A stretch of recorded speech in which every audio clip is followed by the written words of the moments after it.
বিসমিল্লাহির রহমানির রহিম। প্রিয় দিনী ভাই ও বোনেরা, আসসালামু আলাইকুম।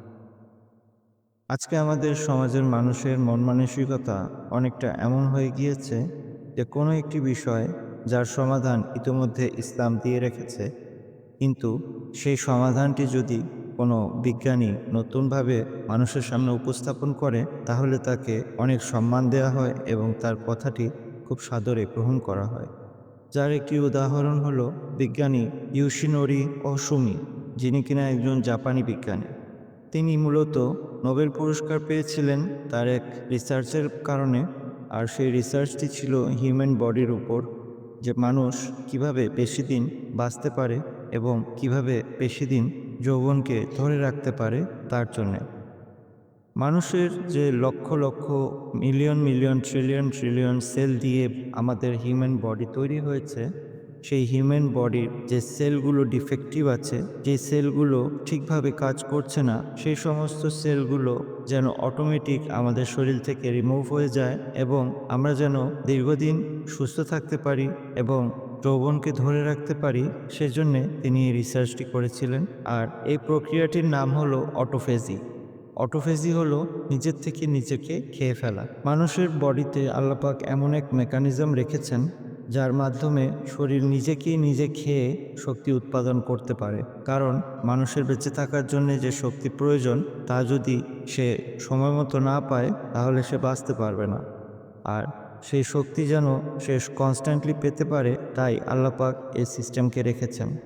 কারণ এখন আমরা যেই সভ্য সমাজে বসবাস করি তা একসময় এমন ছিল না। মানুষ যখন বনে জঙ্গলে গুহায় বসবাস করত, তখন তারা কখনো খেয়েছে, কখনো ২-৩ দিনও না খেয়ে থাকতে হয়েছে।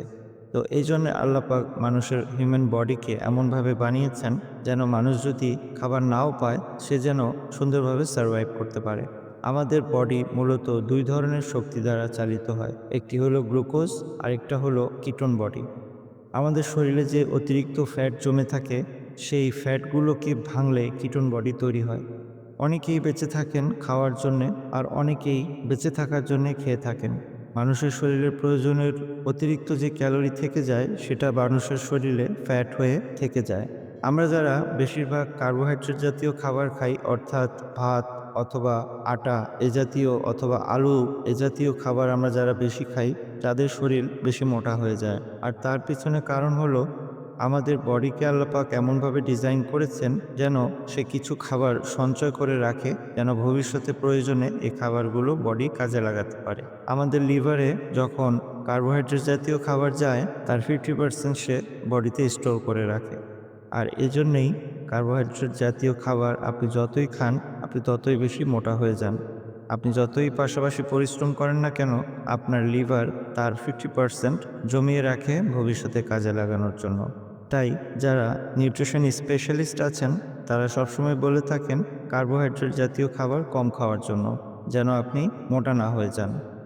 মোটা হয়ে গেলে আপনার অসুখ-বিসুখের সম্ভাবনা বেড়ে যায়, লাইফ স্প্যান কমে যায় এবং অনেক ধরনের শারীরিক জটিলতা শুরু হতে শুরু করে।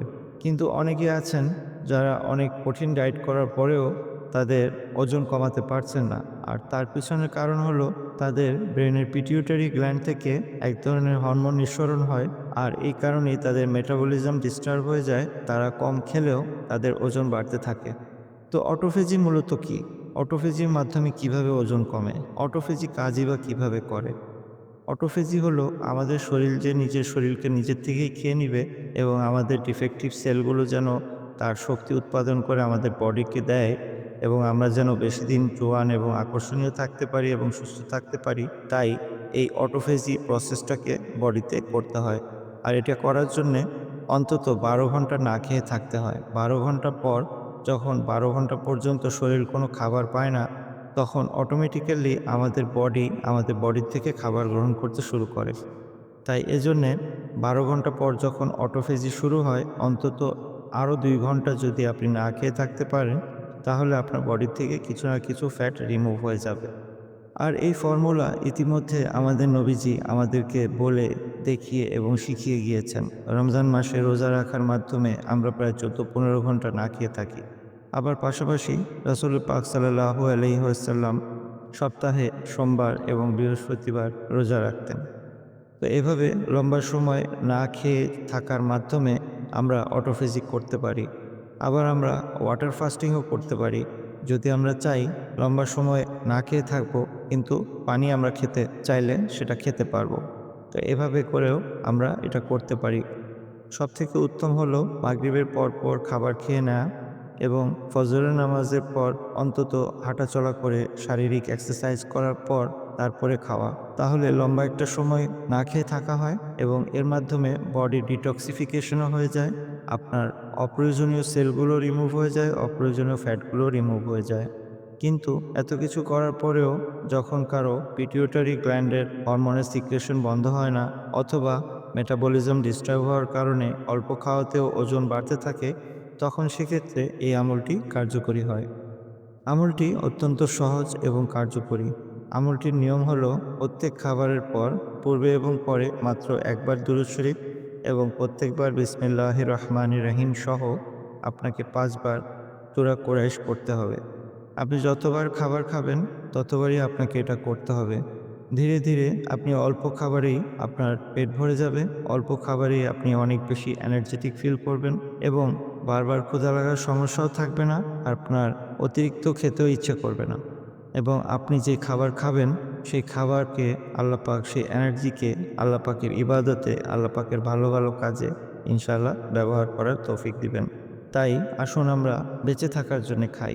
তো এই সহজ আমলটি যাদের প্রয়োজন তাদের সকলকে শেয়ার করার মাধ্যমে আসুন আপনি আমি দুনিয়া আখেরাতের ফায়দা হাসিল করি। আমার জন্য দোয়ার দরখাস্ত। আসসালামু আলাইকুম ওয়া রাহমাতুল্লাহি ওয়া বারাকাতুহু।